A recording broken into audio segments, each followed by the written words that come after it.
Il faut être conscient d'abord de ces valeurs de civilisation, ces valeurs culturelles, et il faut être un citoyen du monde en même temps, mais en s'appuyant sur nos propres valeurs. Or, si on y prend garde, quand on voit notre jeunesse aujourd'hui, évidemment, elle est juste une jeunesse du monde, une jeunesse connectée, une jeunesse des GAFA, Instagram, Facebook, TikTok, etc. Mais quid maintenant des valeurs africaines? Qu'est-ce qui fait de nous des Africains? Qu'est-ce qui fait de nous des Négro-Africains? Quelles sont les valeurs que nous avons héritées de nos parents, que nous devons léguer à nos enfants? Si tout cela est perdu, alors où ira l'Afrique? C'est un grand point d'interrogation, puisque les parents eux-mêmes, du fait de l'accélération du monde, tout est accéléré, tout est rapide, tout le monde court. Les parents eux-mêmes n'ont plus le temps d'éduquer leurs enfants à la maison. L'école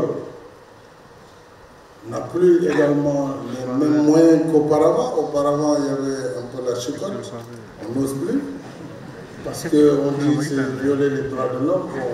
Alors que nous tous, on nous a tapé à l'école, on donnait la main. Comme ça qu'on a été éduqués. Comme ça qu'on a été éduqués. Aujourd'hui, même les policiers, ils n'osent pas toucher à quelqu'un. On va dire, oui, violation des droits de l'homme.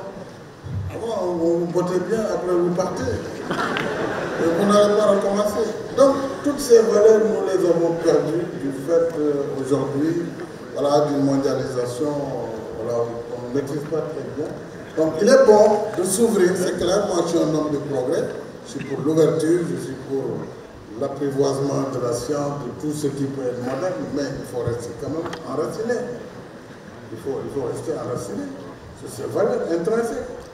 Sinon, cette ouverture n'a pas de sens. Donc ça, c'est un gros problème mondial. C'est tout le débat sur la question de la communication à l'époque à l'UNESCO, le combat que menait Amadou Mahtambo, entre autres, sur l'influence néfaste des plus grands, notamment sur le plan culturel, sur le plan cinématographique, sur tous les autres plans. Il faut qu'il y ait du partage, et donc ça c'est important, parce que si nous ne sommes pas ce que nous sommes ni qui nous sommes, je pense que nous perdrons au change, et donc cette jeunesse-là, elle doit être accompagnée, elle doit être formée, surtout en Afrique. Nous avons une explosion démographique. Si on ne prend pas le temps vraiment de former cette jeunesse, on va vers notre perte. Parce que la progression, elle est exponentielle. Et les États, aucun État ne peut suivre au même rythme cette explosion démographique. Mais il faut y mettre les moyens qu'il faut dans le secteur de l'éducation, de la formation, pour donner des outils à cette jeunesse afin de lui permettre d'éclore et d'aller même, en tout cas ailleurs, vendre ses talents. Parce que, autrement, c'est ce que nous commençons à voir. Il faut donner un avenir à la jeunesse africaine sur le continent africain. C'est ma conviction. Développer nos pays passe par nécessairement donner une perspective à cette jeunesse et former cette jeunesse, développer des perspectives aussi d'entrepreneuriat, mais pas que tout le monde aille ou veuille travailler pour l'État, parce que tout le monde aspire à être un fonctionnaire. On ne peut pas répondre aux besoins d'emploi avec une démographie aussi grande.